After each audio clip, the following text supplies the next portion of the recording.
오늘은 천사와 귀신들 제목이 뭔가 호기심이 가지 않습니까? 영적 세계는 무엇인가? 우리가 한번 같이 살펴보려고 합니다.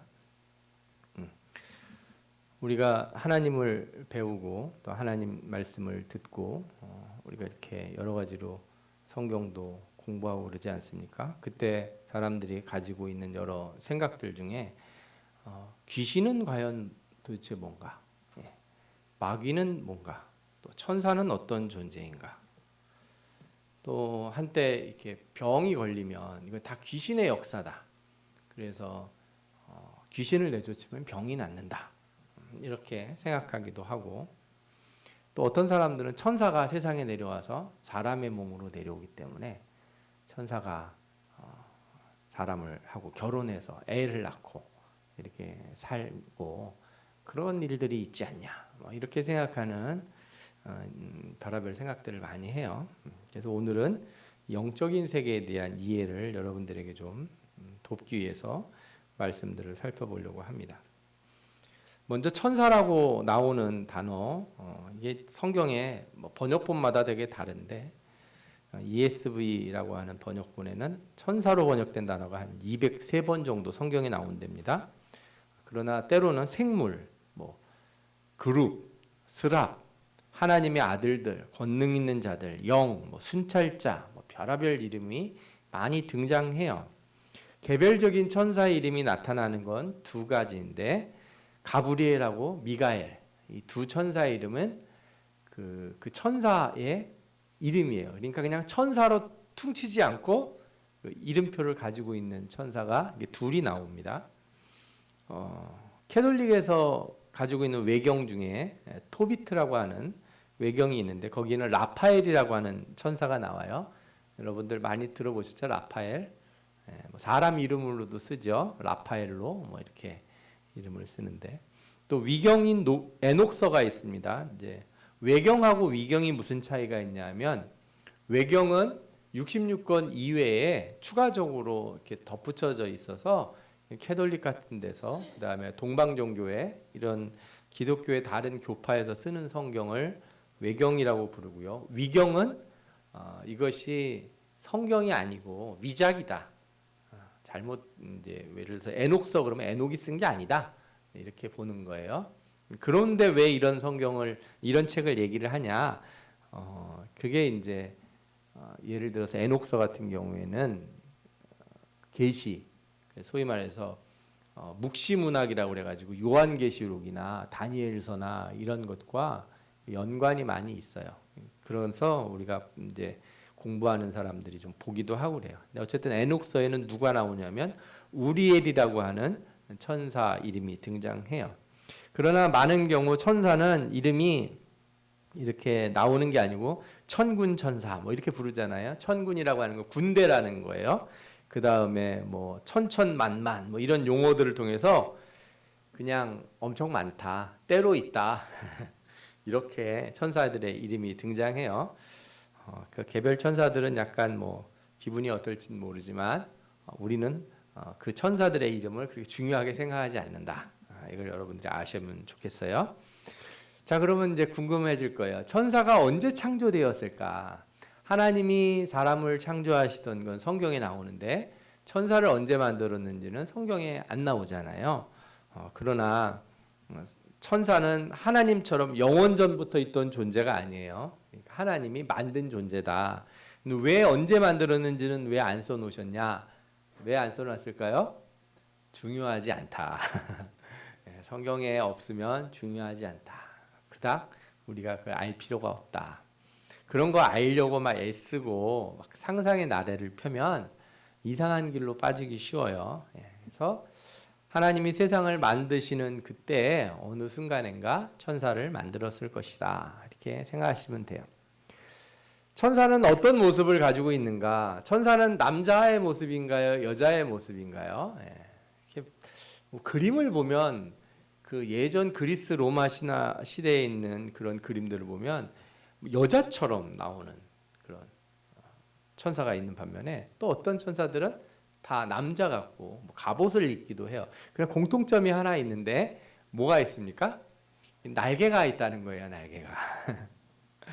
성경에 보면 우리가 에스겔서 같은 데서 발견했다시피 천사의 여러 얼굴이 있는 특이한 경우가 나타나요. 수랍이라고 부르는 이 천사들은 얼굴이 네 면이 있어요. 직사각형인 것 같아요. 우리 어린 아이들이 하는 게임들 중에 마인크래프트라고 있는데 얼굴이 전부 직사각형 이렇게 상자처럼 돼 있어요. 각 면마다 얼굴이 다 달라요. 황소, 독수리, 뭐 사람 뭐 이런 식으로 이렇게 얼굴이 면마다 있는 거죠. 예. 그런데 여러분, 천사는 본질적으로 영혼이에요. 영혼. 영혼은 눈으로 볼 수 있습니까? 이 영혼은 눈으로 볼 수 없는데 우리가 천사가 날개가 달렸는지 남자인지 여자인지는 어떻게 알아요? 그거는 천사가 우리들에게 모습을 드러낼 때 우리가 상상하는, 우리가 생각하는 혹은 우리에게 뭔가 의미를 전달해 줘야 될 이미지로서 드러나기 때문에 그래요. 영은 모습이 없어요. 예. 영은 남자 여자가 이런 거 없는 거예요. 예. 아시겠죠? 네. 그래서 천사가 날개가 달렸다라고 하는, 그래서 혹시라도 기도하는데 천사를 만났는데 날개가 없이 양복을 입고 나타났다고 해서 당신은 천사가 아닌 것 같소. 날개를 입고 오다니. 그리고 지금 양복을 입고 오면 어떡하고, 하얀 거 세마포 가운 같은 거 입고 나와야 되지 않소. 천사가 구두 신고 나타나면 안 된다. 항상 슬리퍼 신고 이렇게 끈으로 묶은 거 이렇게 신고 나타나야 된다는 건 우리가 가진 생각들이에요. 그러니까 그 시대에 그 사람들이 가지고 있는 생각이 반영될 때가 훨씬 많다. 그래서 여러분들은 천사를 사람처럼 혹은 날개 달린 어떤 생물처럼 특정하는 것이 좋다고 생각하시면 안 돼요. 그렇게 특정하지 마시고, 설사 자꾸 그렇게 하면은 그게 뭐가 돼요? 우상이 되는 거예요. 자, 그런 모습을 만들어내기 때문에. 물론 성경에서는 때로 천사가 사람의 모습으로 나타나기도 합니다. 창세기 19장 1절을 보면 저녁 때 두 천사가 소돔에 이르니 마침 롯이 소돔 성문에 앉아 있다가 그들을 보고 일어나 영접하고 땅에 엎드려 절하며 그래요. 두 천사가 소돔에 이렇게 소돔 성에 오는 걸 봤다는 거예요. 근데 재밌는 건 다른 사람들은 못 봤어요. 좀 복음주의적으로 해석을 하자면 이 천사가 정말 날개 달린 영의 천사가 아니라 사람의 모습으로 이렇게 변해서 왔다 이렇게 얘기할 수도 있고, 혹은 하나님이 보낸 어떤 사람들인데 롯이 그들을 천사와 같다 이렇게 발견했다는 거죠. 영적인 눈이 뜬 사람들만 보는 거죠. 그래서 정말 어려울 때 나를 도와주러 오는 사람을 만나면 그 사람이 뭐처럼 느껴지겠어요? 천사와 같이 느껴지겠죠. 그러니까 여러분들이 천사는 사람의 모습으로도 나타날 수 있다 얘기할 때 그거를 너무 문자적으로 해석하려고 하지는 않으셨으면 좋겠다. 오히려 저는 그 말을 더 적절하다고 생각해요. 자신이 생각하는, 그러니까 어떤 분들은 꿈을 꿀 때 자기 신앙생활에서 가장 이렇게 영향을 많이 준 분이 꿈에 나타나는 거죠. 그래서 내 옛날 교회 다니던 목사님, 그죠? 혹은 어떤 분은 자기 아버지, 혹은 자기 할머니가 그렇게 어렸을 때부터 기도를 해주고 나를 위해서 기도해 준 거예요. 그래서 어려운 일 있을 때 가끔 꿈을 꾸면 꼭 그 할머니가 나타나서 얘기를 해주는 거예요. 근데 그 말이 참 맞고 되게 위로가 되고 위안이 돼요. 저는 그럴 수 있다 이렇게 생각해요. 그걸 그렇게 나쁘게 생각하진 않아요. 그런 식으로도 하나님의 말씀이 우리에게 올 때 약간의 그런 변화도 있을 수 있겠구나 하는 생각을 하게 돼요. 인간이 연약해서 그런 거거든요. 천사들은 영이기에 결혼도 안 하고 남녀 구분도 없습니다. 우리가 그림을 보면 때로는 어린아이 같이 생긴 천사들이 있어요. 살이 포동포동 전 그 젖살이 찐 애기들이 날개가 막 달려서 꼭 무슨 이렇게 그 여자 옆에 발밑에 앉아 있고 막 이러잖아요. 날아다니고. 성경적이지 않다. 천사는 애기로 만들어지지 않고 자라지도 않는다. 그냥 영이다. 이렇게 생각하시면 좋겠어요. 그래서 천사가 이 땅에 내려와서 사람과 결혼하여 뭐 자녀를 낳았다 뭐 이런 생각하는 거는 다 이상한 추론이라는 거예요. 이런 이상한 추론도 배경이 있는데, 예를 들어 창세기 6장 2절에 나와요. 하나님의 아들들이 사람의 딸들의 아름다움을 보고 자기들이 좋아하는 모든 여자를 아내로 삼는지라. 그리고 그들이 낳은 아들들이 이제 네피림이다, 고대 용사다 뭐 이런 얘기들이 창세기 6장에 나오는데 너무 어려운 부분이에요. 그거를 그렇게 문자적으로 해석하시면 안 되죠. 오히려 예수님의 말씀을 더 중심으로 놓고 이해하면 좋겠어요. 예수님이 뭐라고 그러셨냐면 예수께서 대답하여 이르시되 너희가 성경도 하나님의 능력도 알지 못하는 거로 오해하였도다. 부활한 뒤에는 장가도 아니가고 시집도 아니가고 하늘에 있는 천사들과 같으니라. 천국에 가면 결혼한다 안 한다? 안 한다. 거긴 남자도 없고 여자도 없다. 아시겠죠?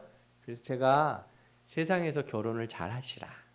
그리고 결혼하신 분들은 행복하게 지내시라.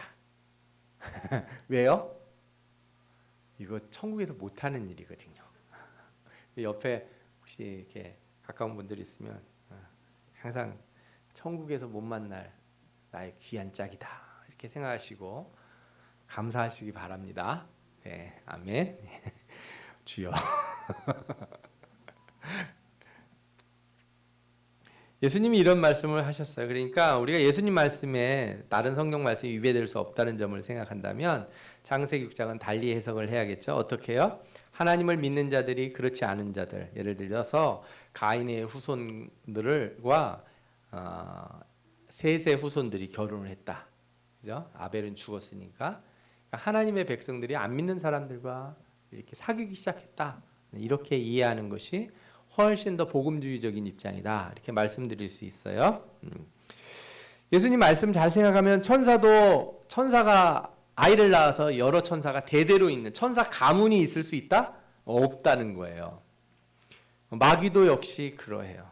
그래서 이제 여러분들이 나중에 마귀에 대해서 들으실 때도 생각해 봐야 되는데 우리 사람은 아담이 죄를 지어서 모든 죄가 우리 인간에게 퍼져왔잖아요. 그런데 마귀는 그러지가 않아요. 마귀는 하나가 죄를 짓고 그 대대 후손으로 마귀 가문이 생긴 게 아니고 그 마귀 귀신들은 다 개별적으로 죄를 범하고 개별적으로 하나님을 거역한 자들이다 이렇게 보시면 될 것 같아요. 천사는 주로 어떤 역할을 하냐? 천사는 하나님의 보좌를 모시는 중에 에스겔서에 보면 하나님의 보좌를 이렇게 떠받들고 가는 지게꾼 같아요. 가마꾼, 지게꾼이라고 가마꾼이라고 그러죠. 가마를 이렇게 짊어지고 가는 사람들인 거고 그런 종들이고 하나님을 예배하고 찬양해요. 항상 하나님의 보좌에 둘러서서 성소를 지키고 창세기에 보면 하나님이 주신 임무가 나오는데 예를 들어 천사가 타락된 인간에게서 에덴 동산을 지키기도 해요. 그러나 가장 천사들의 대표적인 역할은 뭐냐면 메신저예요. 소식을 전하는 우체부 같은 거예요. 우체부. 하나님이 백성에게 전하는 메시지를 누가 전달해 줘요? 천사가 와서 전달해 주는 경우가 많아요. 히브리서 2장 2절과 갈라디아서 3장 19절을 보면 모세가 율법을 받았잖아요. 우리는 하나님이 직접 주셨다 그랬는데 하나님은 항상 대리자를 통해서 주세요. 하나님을 대면한다고 그럴 때 영이신 하나님을 직접 보았다 이렇게 생각하는 거는 조금 과한 해석이다 이런 생각이 들어요. 갈라디아서 3장 19절에 뭐라고 나오냐면 그런즉 율법이 무엇이냐? 범법함으로 죄를 졌음으로 더하여진 것이다. 제가 말씀드리죠. 율법은 우리가 죄를 범했기 때문에 하나님이 주신 거예요. 죄를 피하고 살라고. 그런데 천사들을 통하여 한 중보자의 손으로 베푸신 것인데 천사들을 통해서 한 중보자가 누굽니까? 이 중보자가 모세. 약속하신 자손이 오기까지 있을 것이라. 약속하신 자손은 예수 그리스도죠. 그죠? 히브리서 2장 2절에도 천사들을 통하여 하신 말씀이 견고하게 되어 모든 범죄함과 순종하지 아니함이 공정한 보응을 받았거든 이렇게 나와요. 천사를 통해서 말씀을 주셨다. 이런 것도 우리가 알 수 있습니다. 그런데 천사들은 이렇게 맨몸으로 메시지를 전하거나 그렇게 다니진 않아요. 천사들이 우리한테 날라올 때 뭘 타고 오는 경우가 많아요. 대표적으로 성경에는 뭐가 나오냐면 병거가 뭔지 아세요? 마차예요, 마차. 말 앞에 막 끌고 가는. 이렇게 의자에 앉아가는 게 있고 서서 타고 가는 게 있는데 서서 타고 가는 걸 병거라고 그러죠.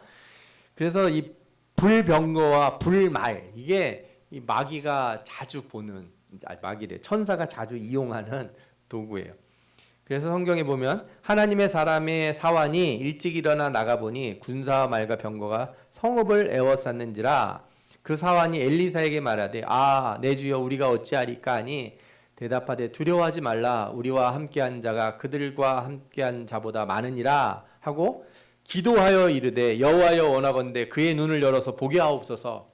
사환의 눈을 열어서 지금 보이지 않는 걸 보게 하여 주옵소서. 이렇게 엘리사가 기도를 해요. 그랬더니 하나님께서 그 청년의 눈을 여심해 그가 보니 불말과 불병거가 산에 가득하여 엘리사를 둘렀더라.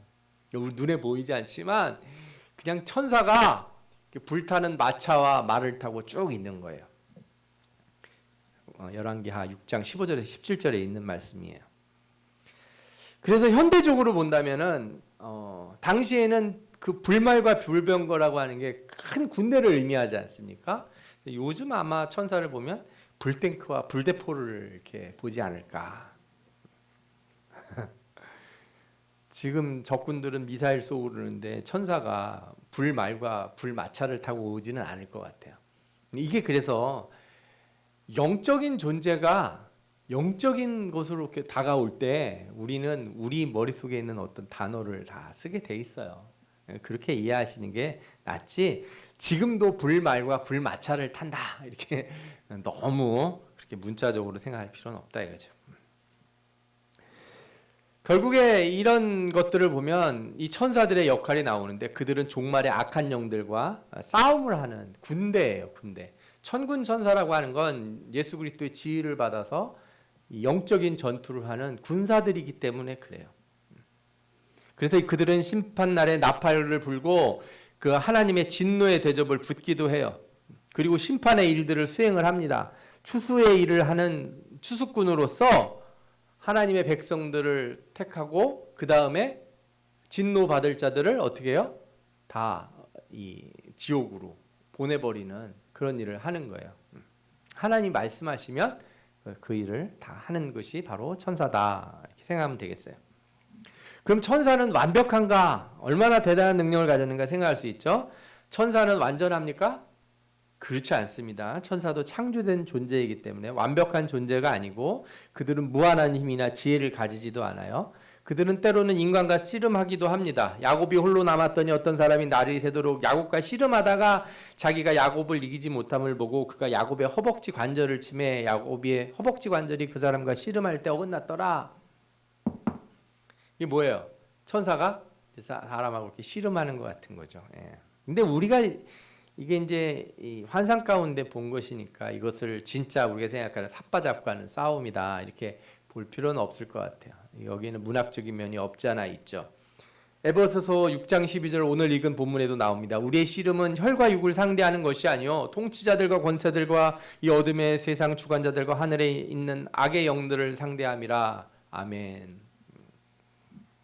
그래서 마귀가 저 바깥에서 총 들고 있으면 우리도 가서 막 싸우고 그러면은 이건 더 쉬울 거예요. 근데 마귀는 그렇게 오지 않아요. 어떻게 와요? 아주 교묘하게 와요. 제일 마귀가 이렇게 하는 마귀의 역할. 아까 천사의 역할이 뭐라고 그랬어요? 메신저라고 그랬죠. 하나님 말씀을 전해주는 거. 마귀의 가장 큰 역할이 뭐겠어요? 거짓말하는 거. 말씀을 왜곡시키는 거. 이게 마귀의 가장 큰 역할이에요. 그래서 마귀와의 싸움은 뭐냐? 내 안에서 내가 옳다고 생각하는 것을 잘 들여다보면서 싸워야 돼요. 내가 옳다고 생각하고 내가 맞다고 주장하는 일들 가운데 때로는 속고 있는 일이 있을 수 있다. 그래서 믿음이 좋은 사람일수록 세게 말하지 않는다는 그 역설이 존재해요. 믿음이 좋아질수록 막 강하고 담대하게 막 얘기한다고 그러잖아요. 강하고 담대하게 얘기하는 건 하나님이 그렇게 하시게 하는 장소에서 한다는 거고 그의 삶은 항상 자신을 돌아봐요. 내 생각을 조심스럽게 살핀다고요. 그게 정상인 거예요. 성경을 읽고 설교하는 사람들도 설교를 더 깊이 하고 말씀을 깊이 배울수록 하나님 앞에 간절히 매달려요. 내가 혹시라도 이 말씀을 잘못 알고 잘못 깨닫는 거 아닐까? 왜냐하면 뭐 목사님들이라고 항상 하나님의 음성을 듣고 마귀는 절대 목사님 근처에 100m 이상 접근 못하는 금지 명령을 받은 게 아니거든요. 마귀도 순간순간 와서 막 설교 시간에도 내 마음을 찾아와 가지고 엉뚱한 얘기를 하게 할 수 있어요. 그래서 설교자들이 항상 주의해야 되는 게 그래요. 저는 뭐 영이 큰 권능을 받으셔서 영적으로 아주 높은 위치에 그런 대단한 분이셔서 설교 원고도 없이 설교하시는 분들이 있을 수 있다고 생각해요. 아주 존경스러운 분들이죠. 그러나 일반적으로 많은 설교자들은 설교 원고를 준비하고 한참을 기도하고 다듬고 계속 그래요. 설교 직전까지라도. 왜? 내 생각이 안 들어가게 하기 위해서. 예. 그게 안전하지. 주님이 나를 쓰실 것입니다. 그래서 눈 감고서 막 하면서 막 생각나는 대로 막 얘기해 버리면은 위험할 수 있어서 그래요. 그게 항상 다 그렇다는 게 아니라 조심해야 된다. 우리가 그래서 항상 기도하고 누굴 만나서 우리 신자들도 전도하러 갈 때 그래서 기도하고 준비하고 와서 말하는 게 항상 좋아요. 갑자기 우발적으로 얘기하다 보면 내 성격, 내 경험 다 드러납니다. 내 인간성이 딱 드러나요. 내 지식이. 그래서 저는 어느 때는 대화하다가 나는 대화를 안 하는 게 좋겠다 할 때가 있어요. 말을 하다 보면 제가 예전에 사업하던 때 아는 지식들, 막 세상에 대해서 제가 또 좀 많은 회사를 돌아다니면서 일을 했으니까 그러니까 아는 척하는 게 막 나오려고 그래요.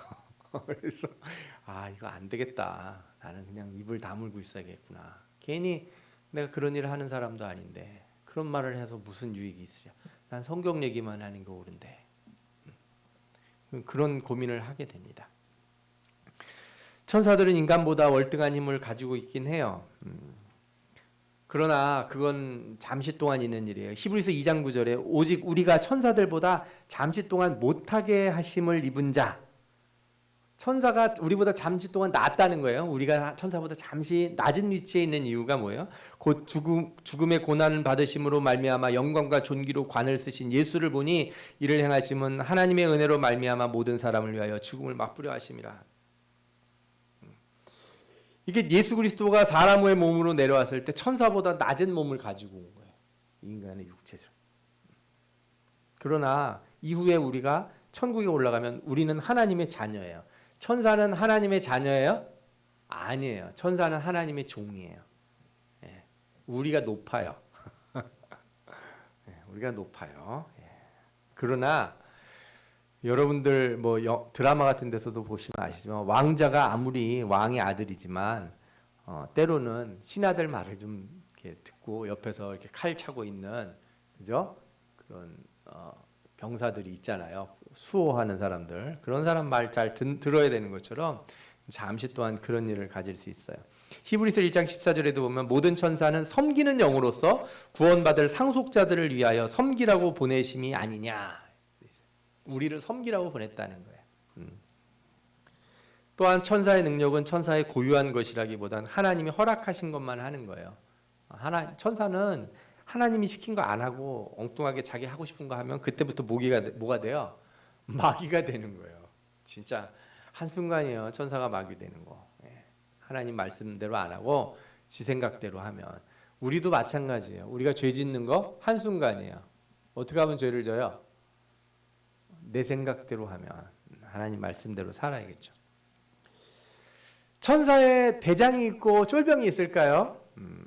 우리 개신교에서는 별로 받아들이지 않아요. 그러나 캐톨릭에 가면 천사 그 위계 질서가 있어요. 이거는 이 초기 교회 때 디오니시오라고 부르는 뭐 이름도 아주 긴 사람이 있는데 신플라톤적인 도식과 성서에 나오는 천사들의 이름을 이용해서 9계단의 천사 계보를 꾸몄어요. 9계단의 천사 계보.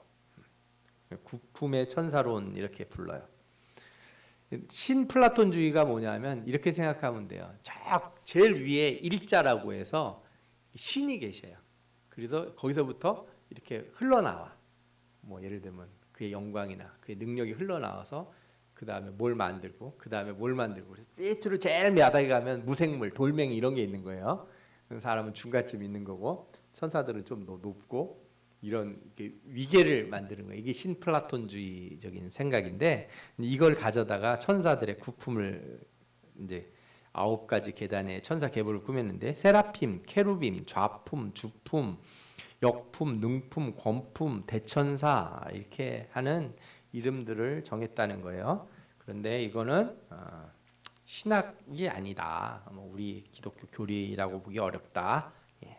그리고 교회가 이 천사의 존재는 인정하지만 그러나 천사가 무엇인지 걔들이 뭐 그런 품계를 가졌는지 성경에 나오지 않는 걸 가지고 상상하면서 만드는 거 좋지 않다. 아시겠죠? 캐톨릭 교회는 대신에 뭐 미카엘, 가브리엘, 라파엘 천사의 이름에 다른 위경에 나오는 것들은 금지하고 745년에 라테란 공의에서 정한 거죠. 또 3대 천사의 축일, 수호천사의 기념일 같은 거는 있어요. 걔들이 이런 거 되게 좋아하잖아요. 그러나 우리는 그런 거 이렇게 사변적인 논의를 할 필요가 없다. 아시겠죠? 특히 천사를 기리거나 기념할 필요가 없어요. 그들은 누구다? 종이다. 우리를 돕는 존재들이다. 그래서 초대교회는 이 천사 숭배 사상이 많아서 이걸 이단으로서 규정하고 그러지 못하도록 많이 가르쳤어요. 골로새서 2장 16절에서 19절에 보면 그러므로 먹고 마시는 것과 절기와 초하루 안식일을 이유로 누구든지 너희를 비판하지 못하게 하라. 이것들은 장래일의 그림자니 몸은 그리스도의 것이라. 아무도 꾸며낸 점손과 천사 숭배를 이유로 너희를 정죄하지 못하게 하라. 이런 말씀들이 나와요. 여러분들이 천사들은 대해서 생각할 땐 하나님 말씀을 전달해주고 우리의 신앙을 위해 돕는 자들이다. 이렇게 이해하시는 것이 가장 적절한 것 같아요. 그런데 우리는 사실은 요즘은 천사들보다 누구에게 관심이 더 많아요? 사탄과 귀신들한테 관심이 많아요. 네. 그래서 요즘은 이상하게 마귀들을 이렇게 주인공으로 하는 영화나 드라마가 참 많은 것 같아. 마귀들을 드라마로. 그래서 뭐 어떤 미국의 드라마는 보니까 사탄이 지옥에 있다가 너무 심심해서 무료해서 이 세상으로 나와가지고 이렇게 사람을 도우면서 범죄자를 잡고 뭐 경찰 노릇하고 막 이런다는 거예요. 제가 기가 막혀가지고. 성경에 나오지 않습니까? 마귀가 마귀를 대적하면 나라가 망한다고. 그죠? 그런 일은 없다는 거예요. 마귀는 눈곱만 치도 선한 일을 할 수가 없다. 불가능하다. 예. 그게 바로 요즘 시대에 우리를 속이는 메시지들이에요. 그러니까 사실은 축구 응원할 때 붉은 악마? 이거는 참 거북스러워요. 이런 이름들은. 좀 붉은 악마 말고 파란 천사를 하든지 뭐 노란 천사를 하든지 이러면 좀 어때요? 천사 안 해도 돼요. 그죠? 붉은 용사 뭐 이러면 되잖아. 왜 악마를 해? 왜 악마를? 하여튼 뭐 그런 뜻은 아니었겠지만 하여튼 거북스럽다. 듣기 거북스럽다. 그리고 그걸 또 재미삼아 머리에다가 이렇게 띠 해가지고 이렇게 뿔난 띠 이렇게 꼽고 봉 들고 막 이러잖아요. 여기에다가 막 귀신 같은 거 그리고 여러분들 이게 사실은 우리나라에만 있는 게 아니에요.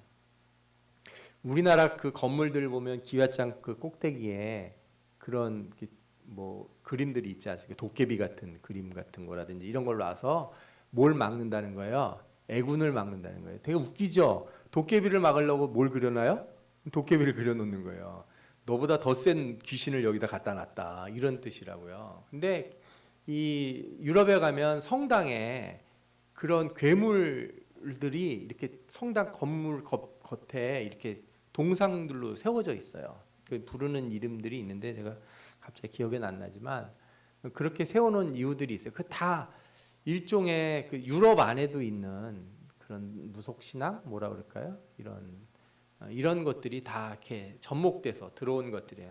아마 그런 거에 대표적인 게 여러분들 우리나라도 요즘 한다는 그 뭐죠? 호박 귀신 그려놓고서 할로윈, 할로윈 이런 게 그 예전에 유럽 북유럽에 있던 그런 무속이 이제 기독교 선교가 되면서 자연스럽게 흡수가 되면서 나타난 일이다 이렇게 보실 수 있어요. 이 천사들은 인간 앞서 타락을 했는데 이 타락된 천사들을 사탄, 마귀, 귀신들 이렇게 막 불러요. 그리고 이들은 주로 유혹자라는 이름으로 많이 불리고, 그죠? 속이는 자, 또 용, 곧 옛 뱀, 마귀, 사탄 이렇게 이름이 많이 나와요. 천사들의 타락은 개별적이고 그래서 인간이 아담 아래서 죄인 되었던 것과 달리 마귀는 그렇지가 않아요. 그리고 성경에는 마귀에게는 어떤 구원의 길도 있지 않습니다. 마귀가 제일 인간이 짜증날 거예요. 왜? 인간만 뭘 받아요? 구원을 받으니까. 마귀는 구원이 없기 때문에. 마귀는 뭘 하냐? 마귀는 근본적으로 말씀을 왜곡시키는 게 그의 일이에요. 거짓말하는 거. 유혹이라고 하는 게 뭐예요? 거짓된 것으로 나로 하여금 이렇게 실수하게 만드는 거예요. 그래서 제가 뭐라고 부르냐면은 마귀는 보이스피싱 하는 애들이다.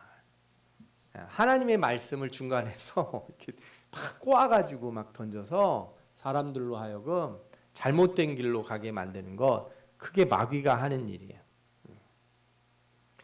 그들은 천사들처럼 군대처럼 활동하기도 하고, 그러나 확실히 천사의 역할을 변형하고 뒤트는 것이에요. 하나님의 영광을 찬양하는 대신 피조물을 찬양하도록 만들고 모든 영광을 자신들에게 돌리려 해요. 그리고 천사를 흉내내고 때로는 하나님을 흉내내요. 그래서 요한계시록에 보면 삼위일체를 흉내내는 이 귀신이, 마귀가 나오잖아요. 바다짐승, 땅짐승, 거짓 선지자 이렇게 해서 성부, 성자, 성령을 흉내내는 그 모습이 나와요.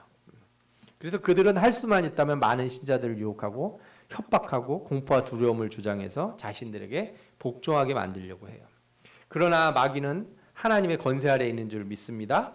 하나님은 성도들을 보호하시고 종말의 심판 때까지 그들을 잠시 놔두셨을 뿐이에요. 왜 그냥 싹 다 잡아가지고 두면 되지 않냐 이렇게 말씀하실 수 있지만 완전한 심판이 있기 전에 잠시 둔 거예요. 그러나 여기서 여러분들이 성경을 자세히 보면 하나님은 성경 처음부터 심판에 대한 예시들을 계속 보여주셨어요. 노아의 심판이 그러고 소돔과 고모라가 그러고 애굽의 10가지 재앙들이 그러한 것들이에요. 성경에 보면은 멸망하는 장면들이 계속 나오고 심판들이 나오지 않습니까? 그 심판들이 가리켜주는 거는 종말에 있을 최종적인 심판을 드러내는 거예요. 그리고 그 가운데 예수 그리스도가 오셔서 십자가에 달려 죽으시고 부활하심으로 사단을 어떻게 하셨다? 이렇게 부셨어요. 사단의 세력에 핵폭탄을 탁 던진 거예요. 사단의 그래서 본부는 다 깨 부서졌어요. 사단은 항복했어요. 지금 안 믿는 분들이 있어요. 목사님, 사단이 항복했다면서요? 왜 아직도 이렇게 나쁜 놈들이 많고 죄인들이 많고 이게 거짓도 많고 그렇습니까? 그런 악을 뭐라고 부르냐면은 잔존하는. 그러니까 예를 들어서 일본에 핵폭탄이 떨어졌는데 일본 사람들이 다 못 도망가고 남아서 아직 있는 거예요. 예. 북한하고 싸울 때도 북한 다 이겼는데 남쪽에 이렇게 산속에 숨어서 뭐 활동하던 파르티안이라고 그러는데 우리나라에서는 빨치산이라고 그러죠. 예, 그런 게 있잖아요. 간첩들 같이. 그리고 우리나라가 지금 민주주의 국가인데 강도가 있어요, 없어요? 도둑이 있어요, 없어요? 있죠. 그러나 항상 누가 잡으러 다녀요? 경찰이. 그래서 여러분들은 지금 악이 있는데 악이 우리를 지배하진 않아요, 완전히. 그러면 우리는 못 살죠. 길거리에 막 사람들이 돌아다니면서 서로 막 칼로 찔러 죽이고 막 야 오늘 심심한데 은행 가서 좀 털까? 이런 사람들이 있지는 않는다고요. 사람들이 죄를 범하면 예수 믿지 않는 사람들도 막 어떻게 해요? 어떻게 저런 인간들이 다 있어? 하면서 막 말하지 않습니까? 그래서 이 복음주의적인 입장에서 보면 마귀의 근본 세력은 깨졌는데 아직 누가 남아있어요? 잔재들이 남아있다. 그래서 우리는 그들과 싸워야 돼요. 근신하라 깨어라 너희 대적 마귀가 우는 사자같이 두루다니면서 삼킬 자를 찾나니 너희는 믿음을 굳건하게 하여 그를 어떻게 하라? 대적하라. 대적하라. 싸우라는 거예요. 근데 성경의 요한계시록에 가면 좀 더 특별한 말씀이 나오는데 거기에는 예수 그리스도가 마귀를 잡아서 옥에 가두었다 하는 얘기가 나요. 그 뒤에 1000년 동안 주님이 다스리시는 나라가 온다는 거예요. 이거를 천년왕국이라고 불러요. 천년왕국은 문자적으로 천년이 아니라 우리 교회에서는 어떻게 믿고 있냐면 영적인 것이라 봐요. 그래서 지금이 그리스도가 다스리시는 천년의 시대다 이렇게 보는데 성경에 이런 말씀이 나와요. 천년이 참에 사단이 그 옥에서 놓여 나와서 땅의 사방 백성 곧 곡과 마곡을 미혹하여 모아 싸움을 붙이리니. 그러니까 마귀를 잡아서 가뒀는데 얘가 잠시 가석방을 이렇게 얻어서 나와요. 가석방을 얻어서 나와서 조용히 있다가 다시 잡혀가야 되는데 어떻게 해요? 옛날 패거리들을 다 모아가지고 하나님의 나라와 싸움을 하려고 한다는 거예요. 그래서 그 수가 바다의 모래 같으니라. 그들이 지면을 널리 퍼져 성도들의 진과 사랑하시는 성을 두름에 하늘에서 불이 내려와 그들을 태워버리고 또 그들을 미혹하는 마귀가 불과 유황못에 던져지니 거기는 그 짐승과 거짓 선지자도 있어 세세토록 밤낮 괴로움을 받으리라. 아멘. 그래서 나중에 다시 정리가 돼서 완전히 소멸이 된다. 그러니까 걱정하지 마시라. 예. 그리고 언젠가 한번 이 악이 갑자기 번성하는 때가 오긴 올 것 같아요. 종말에. 악이 갑자기 종말하는 때, 커지는 때가. 제가 그래서 그 하나 우리가 그 깨어서 봐야 되는 것들 중에 하나예요. 심판이라고 하는 게 계속적으로 성경에 나오듯이 이 역사적으로 보면 심판은 항상 존재해요. 아까 말씀드렸죠. 노아의 심판이 있고, 뭐 부분적으로 어떤 성이 멸망하기도 하고, 예루살렘도 심판을 받은 적이 있잖아요. 이렇게 계속 일어난다고요. 그래 악의 세력들은 항상 심판을 받아요. 예를 들어서 독일의 나치도 심판을 받았어요. 근데 공산주의도 한번 심판을 받고, 그런데 이게 반복적으로 또 커지기도 해요. 그런데 이 종말의 심판 때에는 모든 악이 다 이렇게 들고 일어날 때가 있을 거라는 거예요.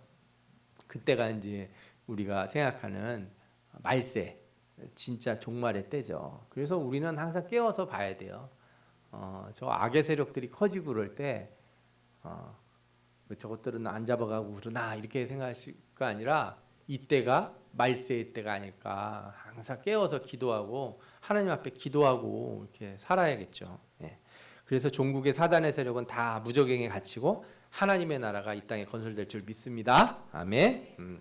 자, 이제 여러분들이 궁금하시는 또 사단과 질병에 대한 것 생각해 볼 수 있죠. 성경에 보면 질병과 고난이 마귀의 활동이고 때로는 질병과 귀신을 동일시하기도 해요. 귀신 들려 알고 있는 사람을 예수님이 안수로 고쳐주시기도 하고, 귀신 들려서 눈이 멀고 귀신 들려 벙어리 된 자들을 고치기도 해요. 가버나움 회당에서 귀신 들린 자를 꾸짖으셔가지고 귀신이 떠나니까 병이 낫는 거죠. 또 벙어리 되고 귀모가 간질하는 귀신을 말씀으로 고쳐주시기도 하고, 가나안 여자의 흉악히 귀신 들린 딸을 기도하심으로 병을 고쳐주시기도 해요. 성령의 능력은 귀신을 쫓아내고 병을 고치는 힘이 있는 줄 믿습니다. 그런데 여러분들이 이렇게 생각하셔야 돼요. 하나, 귀신도 영이잖아요. 영은 우리가 만질 수 있습니까? 눈으로 볼 수 없잖아요. 그런데 병은 어떻게 나타나요? 몸에 나타난다고요. 그러니까 뭘 알 수 있냐면 영의 활동이 물질적인 것에 영향을 드러낼 수 있겠구나. 그런데 현대 과학은 물질적인 것을 연구해서 약물로 치료하고 그래요. 그죠? 약물로 치료하지 않습니까? 그러니까 영이 그걸 일으켰는지 어쨌는지는 현대 과학은 모르지만 약으로 치료하는 것들이 많이 나왔어요. 그러니까 마귀가 우리에게 병을 줄 때, 감기를 줄 때 마귀가 우리 몸을 들어가 가지고 역사하는 일보다는 마귀가 우리의 위생 상태를 보고 저 위생이 더럽고 손 안 씻고 맨날 코 파고 이런 사람을 보면 그래 너 한번 감기 한번 걸려봐라 이렇게 할 수 있다는 거예요. 그러니까 여러분들이 모든 병을 귀신의 역사로 하는데 뭐 그런 마귀나 귀신의 역사 속에서 일어날 수도 있지만 어떤 때는 그것이 이렇게 세상적인 약으로도 치료될 수도 있다. 이거를 부정할 필요가 전혀 없어요. 이걸 너무 과도하게 생각하면은 감기 걸린 사람도 다 뭐 해야 돼요? 감기 걸린 사람도 다 안수해야 돼. 그죠? 다 귀신 쫓아내고 그래야지 낫는 거예요. 근데 저는 감기약만 먹고도 난 적이 있거든요. 그래서 이걸 그렇게만 이해하시는 건 어렵다. 성경에 보면 바울이 디모데에게 이런 말을 한 적이 있어요. 이제부터 물만 마시지 말고 내 위장과 자주 나는 병을 위하여 포도주를 조금씩 쓰라. 디모데후서 5장 23절의 말이야. 왜 바울은 디모데에게 너 자꾸 나는 병을 놓고 기도하고 금식하고 그래서 병을 치료받아라 이렇게 얘기 안 하고 포도주를 조금씩 쓰라고 그랬겠어요. 포도주가 당시에 이제 약으로도 좀 쓰이니까 너 그런 걸 좀 해라는 거죠. 디모데가 믿음이 없거나 기도를 안 해서 생긴 병이 아니기 때문에 그래요. 우리 병이라고 하는 건 때로는 생활 습관과 식습관 같은 데서 생기는 거죠. 제가 이렇게 뱃살이 나왔다고 해서 사단이 들어갔다 이렇게 생각하시는 건 오해다. 그거보다는 식습관 같은 문제일 가능성이 훨씬 높다. 현대의학이 이런 것들을 해결하기 위해서 바이러스나 세균, 단백질, 호르몬, 유전자 이런 걸 연구하면서 좀 많이 해결하려고 해요. 그러나 저는 여전히 귀신에 의한 병도 있을 수 있다 이렇게 생각을 해요. 그러나 문제는 뭐냐면 우리가 병을 치료하기 위해서 축기의식을 무속적인 면에서 행하는 것을 조심해야 돼요. 우리가 아픈 자를 위하여 기도하라는 말은 있지만 가서 뭐 예를 들자면 성수라고 그래가지고 캐톨릭에 보면 이렇게 물이 나오거든요. 처음에 이렇게 찍는 거, 그 물 이렇게 떠다가 막 뿌리고서 물러가라 막 이러는 거는 글쎄요. 강대상에 올라온 이 물은 이렇게 그런 영적인 물이어서 귀신 들린 사람 한번 뿌리면은 막 하고 막 소리 지르고 그럴까요? 글쎄요. 그렇게 너무 뭐랄까 무속적인 것으로 몰아가지 않았으면 좋겠다. 조심스럽게 말씀드리고 싶어요.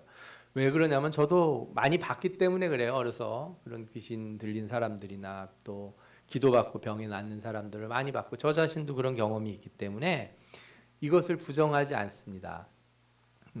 문제는 그거를 무당처럼 무속신앙처럼 쓰려고 하는 사람들, 또 그걸 이용해서 돈을 벌려고 하는 사람들이 있어서 문제가 되는 거예요.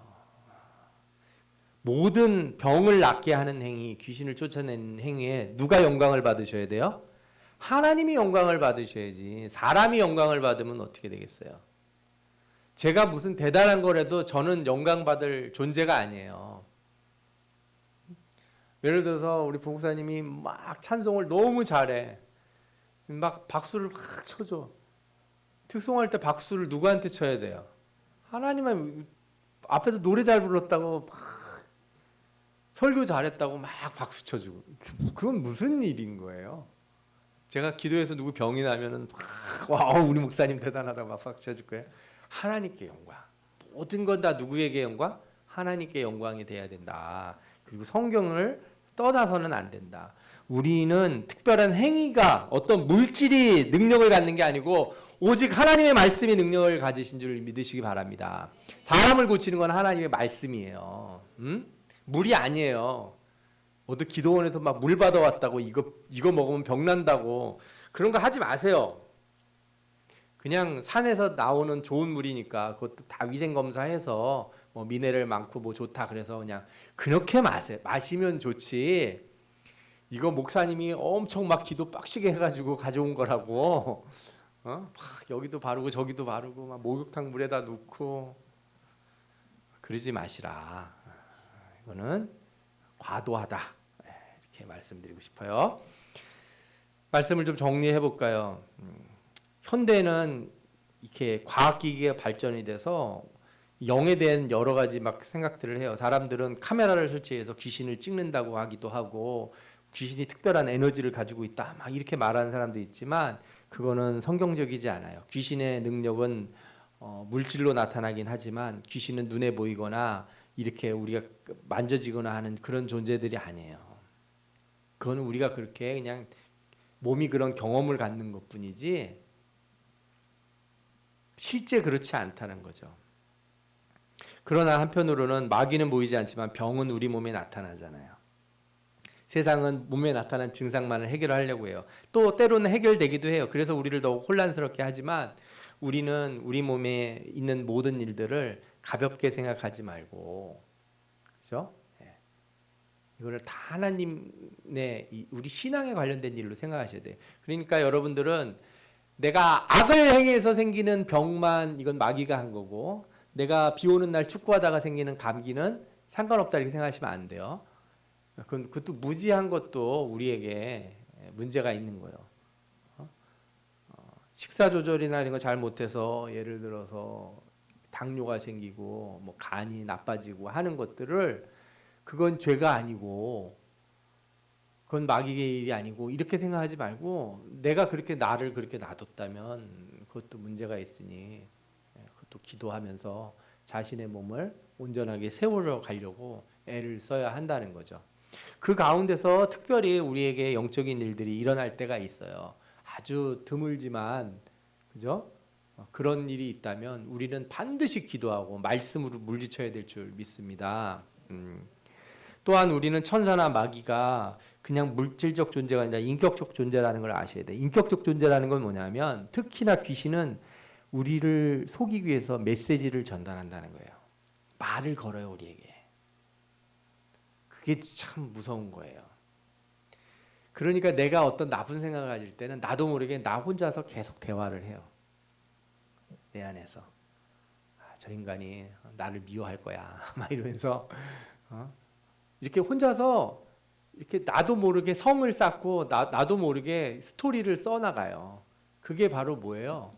그게 내가 악한 영과 대화하는 것과 같은 거예요. 신앙인들은 좋은 생각이 계속 발전해요. 생각하면서 막 행복해지는 생각이 계속 나가고 즐거운 생각, 기쁜 생각이 계속 늘어나는데 우리 마음에 병들고 마귀가 찾아오면 어떤 생각이 드는지 아세요? 생각의 끝에 뭐가 나요? 다 죽고 싶은 생각밖에 안 들어요. 우울해요. 아무도 나를 알아주는 놈 없는 것 같고 다 때려 부시고 싶고 그죠? 다 포기해버리고 싶고 떠나고 싶은 마음만 들어요. 그게 나 혼자 드는 생각이 아니라 나하고 계속 대화하는 누군가가 있는 거예요. 거기서 실체를 드러내라 명령하셔야 돼요. 예수 그리스도의 이름으로 명령해서 너의 실체를 드러내라. 나를 불안하게 하고 나를 염려하게 하고 걱정하게 만들고 이상한 나쁜 상상을 하게 만드는 것을 쫓아내야 되는 거예요. 여러분들은 그래서 딱 봐도 쟤는 큰일 나겠어. 저렇게 하면은 인생 어떻게 살라고 그래. 이런 사람을 보더라도 우리의 마음은 어때야 돼요? 하나님이 도와주셔서 잘 풀릴 거야. 잘 될 거야. 좋은 길이 열릴 거야 하는 생각으로 마음을 갖고 그를 그렇게 대해야 돼요. 그런 생각으로 충만한 상태에서 대해도 어떻게 해요? 먹힌다고요. 대화 조금만 하면은 막 승질이 나가지고 잡혀 먹히잖아요. 그 나쁜 생각에.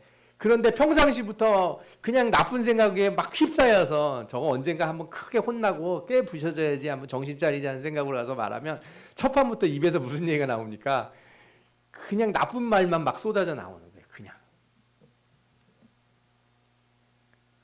그러면서 나는 귀신이 없다 이렇게 말할 수는 없는 거예요. 저는 그게 우리 시대 이 현대사에 우리가 갖는 제일 큰 악한 영이다. 수많은 사람들을 우울증으로 몰아가고 수많은 젊은이들을 자살로 몰아가고 그죠? 욕망과 허무함에 빠지게 만드는 것. 거기에 마귀의 영이 있는 줄 생각하셔야 돼요. 옛날 마귀는 이상한 그림 막 길 가다가 뭐 비닐봉지만 날려도 막 하얀 옷 입은 소복 입은 여자처럼 해가지고 막 무섭게 놀렸죠. 마귀 요즘 그런 짓 안 해요. 전부 다 이렇게 가로등 켜고 있는데 왜 그런 게 나타나서 마귀는 뭐 해요? 나쁜 생각 품게 하는 거예요. 한국에 살아봐야 희망 없다. 헬조선이다. 막 이런 얘기 하게 만드는 거. 그게 귀신이라는 거고 절대 귀신이 우리 마음을 못 들어오도록 비밀번호를 알려주지 마라. 내 마음의 비밀번호 다 알려줘 놓고 귀신이 들어와가지고 그냥 집을 차리고 있는 그런 방을 만들지 마시라. 제가 여러분들에게 말씀드리고 싶어요. 그리고 마귀나 천사는 친구가 될 수 없어요. 싸워야 돼 우리 마귀들과 그죠? 그리고 그 싸움은 영적인 싸움이기 때문에 영적 무기를 가져야죠. 영적 무기는 뭡니까? 말씀의 말씀. 믿음이고 성령의 은혜고 사랑과 온유와 그 절제 이런 것들이에요. 승질을 내서 싸워서 이길 수만 있으면 제가 1등 할 수 있어요. 욱하는 승질로 하면 저도 꽤 할 수 있는데 그걸로는 이길 수 없더라. 제가 계속 하나님 앞에 기도하는 게 그거예요. 나는 언제쯤 온유한 사람이 될까? 나는 언제쯤 화가 안 나는 사람이 될까? 다른 사람 말을 오해하지 않는 사람이 될까? 항상 그런 생각을 해요. 어떻게 하면은 좋은 것만 보고 살 수 있을까?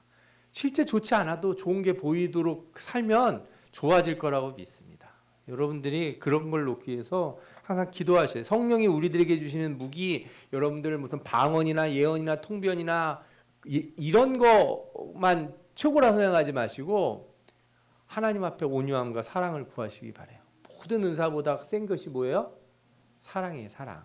그 중에 제일은 사랑이라. 아멘. 예, 이걸 무기로 가지시기 바랍니다. 또 마지막으로 여러분들 천사나 귀신 섬기는 자들은 모두 잘못된 자들이에요. 특히 왜 요즘 시대에는 왜 이렇게 점집이 많아지고 무슨 뭘 이렇게 카드로 점을 하고 뭘로 점을 이렇게 봐요. TV에도 점을 보러 나와요. 하다못해 흉내도 내지 말라고 그랬는데 무당복을 앉아가지고 상담해 준다고 앉아서 얘기하고 진짜 왜 그러시는지 모르겠어. 그러지 말았으면 좋겠는데 좋은 방법도 있잖아. 좋은 방법도 많은데 왜 굿하는 사람 옷 같은 거 입고 앉아가지고 상담을 해주냐고요. 거기서 성경에 무당이나 접진하는 자, 주술자들은 돌로 치라는 말씀이 나오지 않습니까? 여전히 우리는 그들이 심판 아래 있음을 알 수 있습니다. 여러분들 그런 거로는 쫓아낼 수 없어요. 하나님 말씀, 성경, 그리스도에 대한 신앙 고백, 믿음 없이는 귀신을 쫓아내는 일은 없다. 귀신은 예수 그리스도의 이름 말고는 무서워하는 게 없어요. 오직 그리스도의 이름으로, 십자가와 부활하신 그리스도의 이름으로 그들에게 명령하여 쫓아내고 우리 자신에게도 명령하고 우리 삶에 명령하는 거예요.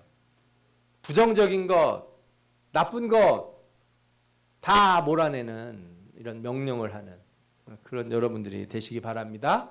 여러분들 신앙에 이런 하나님의 은혜가 항상 충만하시기를 축원합니다. 기도하겠습니다.